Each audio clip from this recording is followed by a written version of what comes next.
ठाणे जिल्ह्याचा शिवसेनेचा इतिहास सांगायचा झाला तर पहिले जिल्हा प्रमुख मोदा जोशी, नंतर सतीश प्रधान, नंतर शाबीर शेख, नंतर मी, माझ्यानंतर आनंद दिघे, नंतर बरेच झाले.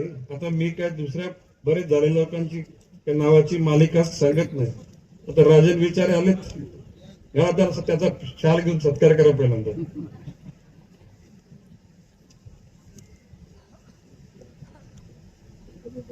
आणि आधी खोचेला जिल्ह्याचा इतिहास, खरा इतिहास सांगितला जातो का राजन? खरं सांग ना जरा.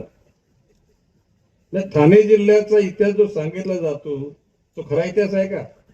नाही. म्हणजे राजन, आणि म्हणून माझं म्हणणं आहे की शेवटी की बाळासाहेब ठाकरेंच्या विचारानं प्रेरित झालेली त्यावेळची तरुण पिढी, त्यावेळच्या सत्ताधीशांच्या बरोबर झुंज घेताना काही पदा करता जातात, काही लपण्या करता जातात, काही काय म्हणतात वाचण्या करता जातात. राजन काय बोलू मी? वाचण्या करता. विनायकराव माझी भाषा समजते का? समजते. आणि म्हणून मी सांगतो आमचे हात साफ आहेत, आमचं मन साफ आहे. मरणाचीच भीती वाटत नाही. ज्या लोकांना मरणाची भीती वाटते त्यांचं आयुष्य संपलेलं असतं. काही त्यांच्या जीवनामध्ये अर्थ नसतो. उदय बंधूंनी कधी कोणाचा द्वेष नाही केला. राजकारण सकारात्मक केलं.